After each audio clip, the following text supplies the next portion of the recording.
Naona customer akikunyima kazi nacho umemtusi.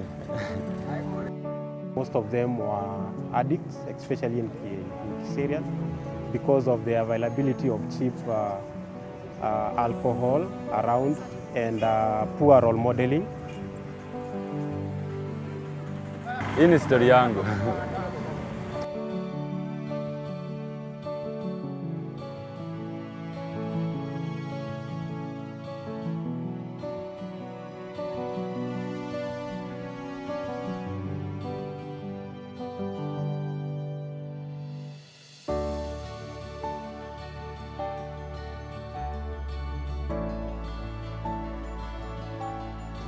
We've been having sessions and we have noticed tremendous changes. As we started, initially most of them were addicts, especially in Syria. But after our intervention, we have seen youth deciding to change and appreciating and acknowledging that working with donkeys is just like any other job. And most of them, they have enhanced their self-esteem, self-awareness, and there is effective communication between them and their clients. Mbeleni yani ulikuwa unaona nika watu wa punda wafai, nika yani wera ya punda si wera, nika si kazi. Lakini kutoka tujuane na watu wa Brook, yani tumekuja kujua hata hii kazi ya punda bado ni kazi. Yani unapata ni kazi kama tu ya watu wengine, bora tujue kuhandle punda zako. Bora ujue kumaintain punda wako. Kama mimi wangu mbeleni, mali alikuwa nalala mahali pako na maji, pako na hata sijamwekea shade, lakini sasa nilimtengenezea shade. Yani ukiwa tu kwa nyumba huko umelala, unajua hata punda wako analala mahali pazuri, bado unamhitaji kesho. Si hadi wewe ukiwa njaa huwezi fanya kazi. Unaona? So yani hiyo time unapata punda haijashiba fiti na unataka iende kazi. So hiyo time ya kuenda kazi unapata unaipiga most juu haijashiba. Unaona? Lakini sasa nowadays kana shiba fiti, hadi tukienda kazi tunaenda tukiwa tumebambika. Hapo mbeleni hawa nyama wetu walikuwa na vidonda, lakini kutoka tupitie mafunzo, si hata ukiangalia wanyama wetu wasafi na sisi bado tuko wasafi. Hawa vijana walikuwa wengine wambaya zaidi, hata wanatumia mihandarati mbaya, na wamejaribu kujirekebisha tangu hao Brook na life skill waingie. Na naona mimi for the next 5 years mimi nitakuwa mbali. Hiyo ndio story ya mimi. Nashukuru life skill na Brook kwa kutupea mafunzo kwa hiyo training.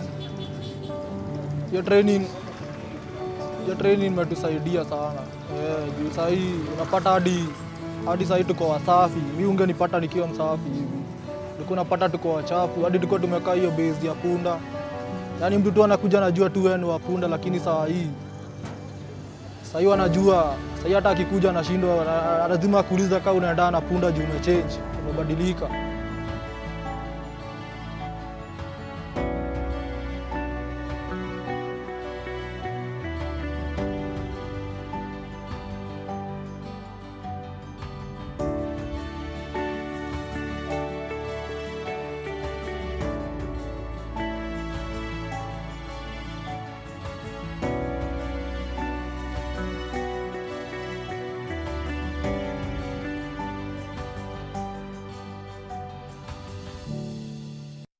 A special thank you to Brook East Africa for providing us that particular clip. You can see urban youth working with donkeys and having reformed about how they actually manage and go about their business every single day. So looking at the youths over in Kajiado County, and just based on what they've said, first of all, Elijah and of course Florence, welcome back to the show. Florence is the CEO of Katias in Kitui, and Elijah, the program program manager at Brook East Africa. Listening to what they actually said, and let me let you start off, Florence. It seems that, you know, all was not well. These individuals didn't really seem to have a plan. I mean, life just wasn't worth living until now. This program that you have all initiated seems to have kind of changed who they are. Tell us about that transformation. Okay, thank you. I think what it takes in life is to just have a second eye on how things are happening and think outside the box. Because these youths have been there, they've been doing the work, and it just needed an eye to see and question. Why do they behave the way they behave? And you don't just come in and introduce other programs outside what they do. So we appreciate Brook and Life Skills because they had a process to go and first begin listening to them. Where are you? Before you ask why you are there, you ask where are you? How do you do your things? Then you introduce slowly the concept of moving them from where they are, from one tier to another. One, helping them to understand where they are and showing them on how they can transition, and also supporting them to transition.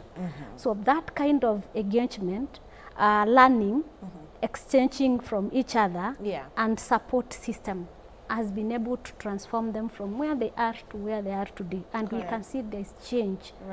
A number of times programming, you think in a boardroom and you bring in issues. I must say in Brook and Partners, we don't introduce. We begin by understanding where are people, why are they doing their things the way they do, and then also get their views. What is it that you need to do or we need to change to make our life better? Even when working with the women groups who are also donkey owners and donkey users, that is the approach that we use. And we feel it helps people understand where they are and then begin to see the bigger picture. Now we've said we've also introduced the savings and lending. This is a new component where we are saying, yes, you are making your money every day, but you cannot use it, all of it, because tomorrow you still have some work to do. Make some savings, and then once you do the savings, there's also an element of investment. Now that is where we've gone, which is a transitional process. It cannot just happen. Like for us, Kitui, we've been with Brook for almost now 8 years. Moving from one step to another. And we are looking of transformation of livelihoods. Both the donkey welfare and also the people who are using the donkeys. Right. Fantastic. And it's just happy to see. I like the last guy who was featured in that particular clip. Like, you know, he just looks like he's full of hope. Like now there's something about me. Before people used to dharau me, mimi nilikuwa mse wapunda, but now he's actually starting to have, you know, this confidence about what he's doing and the work that he does. And look at them, you know, interacting with their animals so well, Elijah. It kind of just warms your heart for a second there when you look at that video. But getting back into now, as part of this program, you know, trying to transition their mindset out of that stage of cruelty, mistreatment of this animal, why don't you also just tie your answer to what you're doing in general to fight the increase of donkey skin trade in this country? No, it's very, very inspiring to hear their stories. Actually, their stories are deep. I can tell you. Some of them found themselves in drugs, not because they wanted. But if you don't take time to understand their story, you cannot make meaning in their lives. And so it's a process, actually just what Florence has said, of taking this person through self-awareness. Who am I? Why am I here? Why am I? Walikuwa nalala kwa mitaro.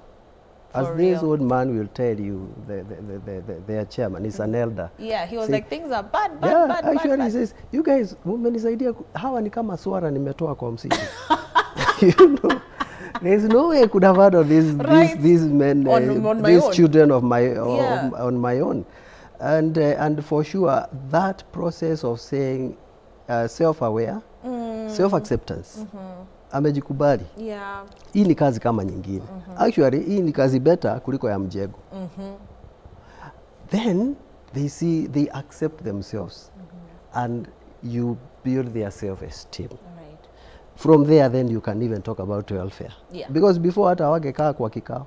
I know. Not at all. Right. So before even you start talking about the donkey, you start with them. You start with them. Okay. You start with them. So Give them hope. the acceptance came through, Yes. and they started to see the need for treating their animals better. Yes, Okay. yes. A very interesting program. We are working with an organization called Life Skills Promoters. Okay. They are the ones who help us take these young people through this process. It's like about 6 months now. Okay. That transformation you are seeing here. Okay. It's about 6. So we hope we Yeah. will progress.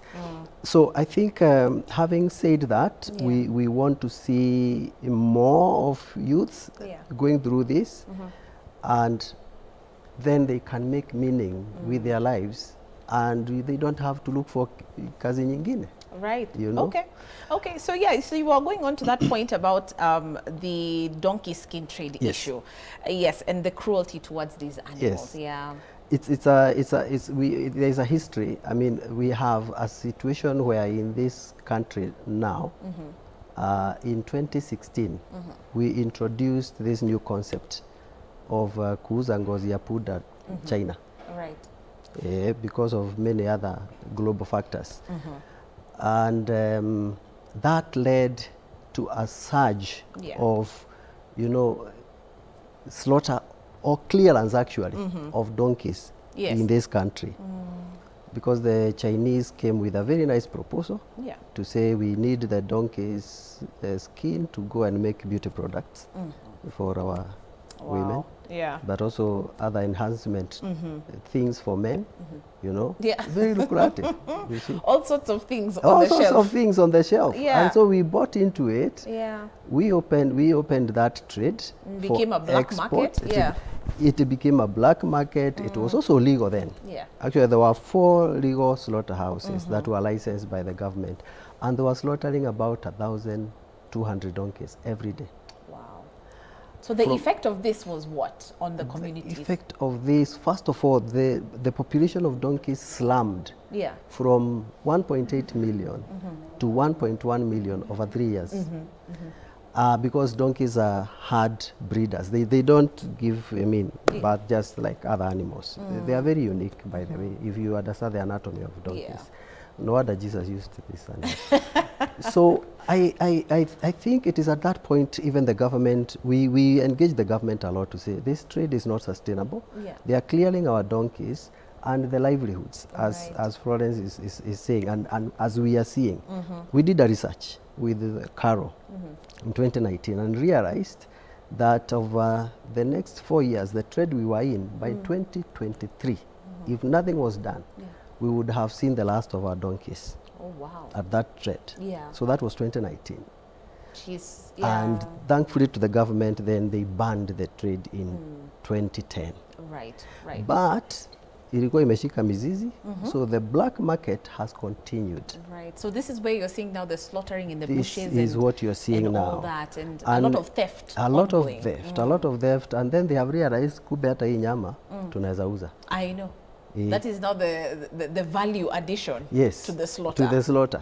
So, but inachijua kichaka, the donkey meat is not inspected. Yes.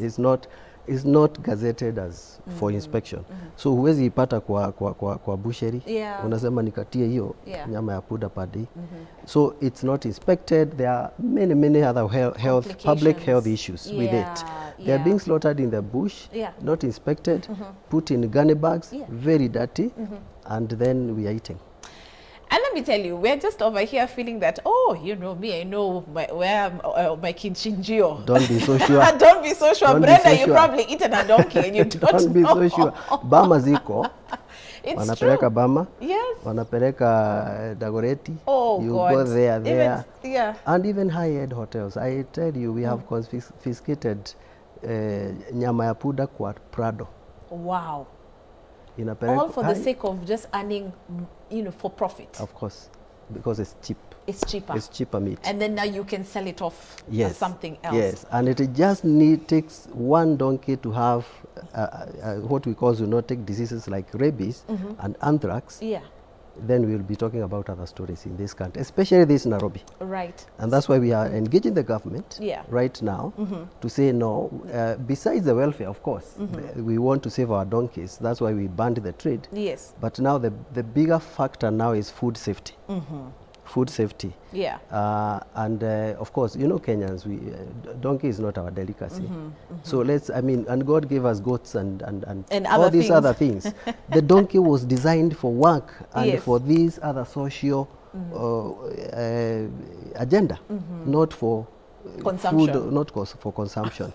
So that's a big debate we have, Shiko, right now. And very interesting because, you know, this discussion, I mean, really does roll over into other things because now when you talk about public health, it's a very key discussion. How is this meat finding its way into butcheries and into hotels? That is a public health issue. It is. Okay, let's just sample one or two text messages. We appreciate our show assistant Charlene for actually gathering these text messages for us. Someone says, good morning, my name is Joseph from Naivasha. My question could be out of topic, but I'll appreciate your feedback. I'm always overfeeding my donkey because I want it to be strong, healthy and fat. I was advised against it and would like to know, why is it not advisable to get the donkey overweight? I suppose that's, I don't know if you people are vets at this particular point in time, but you're going to have to act. By the way, you're a donkey owner, so you can answer that. Yes. So what dietary recommendations are there for Joseph?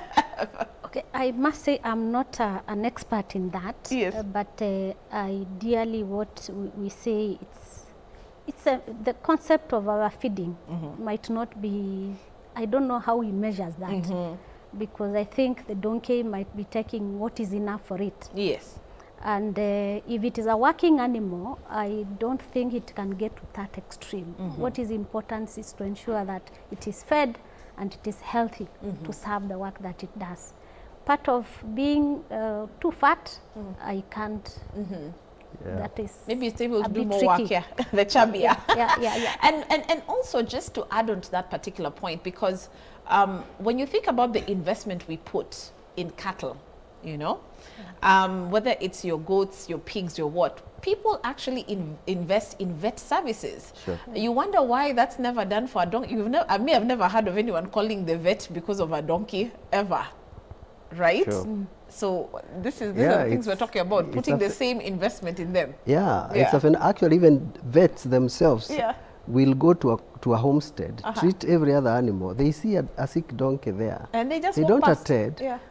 And we don't blame them. Even our veterinary education in this country never had donkeys in mind. Oh, wow. So we are working with the universities, the vet training schools, to change their curriculum to make sure that donkeys are included. Oh my gosh, I would have never thought of that, by the way. Honestly, come to think of it, it just passes you. So you wanted to add something? On the same. Mostly before this program, especially where we're working in, even the what do we call them? Where we stock the drugs for animals. The agrovets. The agrovets, They never used to stock even drugs. Medicine, right? Yes, for donkeys.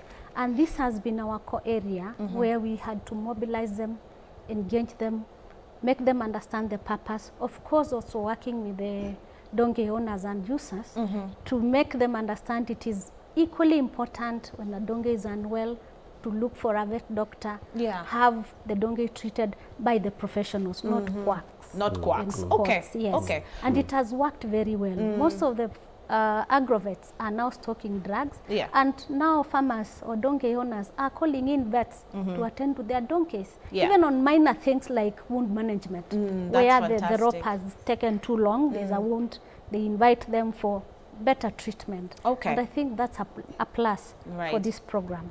Okay, in the last 1 minute or so, we're going to allow you to just give us a heads up on what's happening tomorrow. Brenda, let's just skip out on that last text message, okay? But maybe, as I'm saying Kwaheri, I'll probably look at it. But very quickly, what can we expect tomorrow as we're marking, you know, this Welfare Day? And what would you like Kenyans to do in a nutshell, Elijah? Tomorrow we just want to give our donkeys a rest, you know, just a day to say thank you for being very helpful to our lives.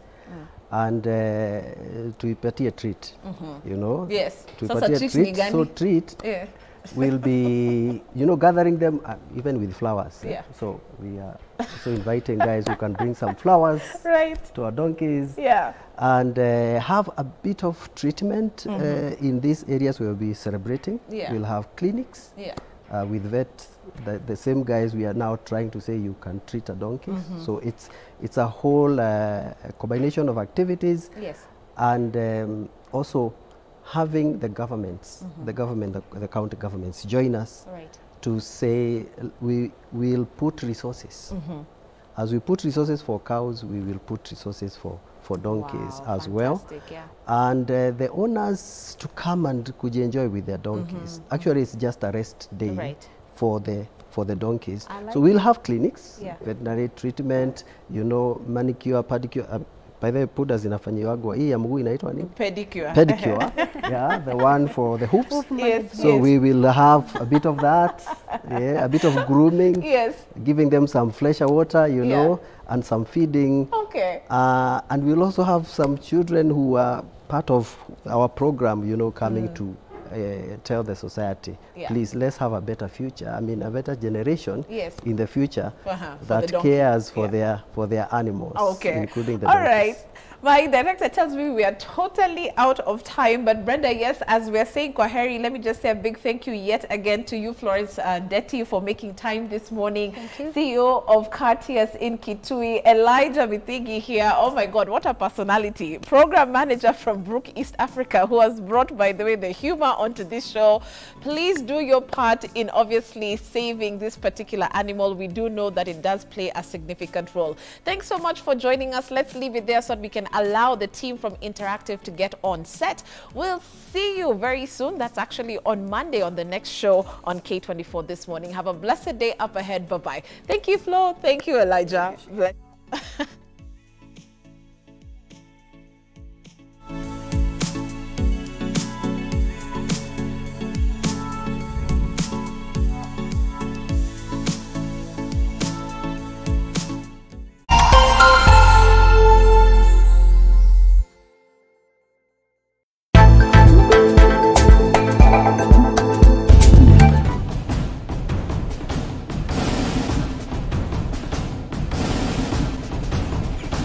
Joe Jefferson, a boy from the ordinary world, Earth, has been summoned to Muddle Earth, a medieval fantasy world.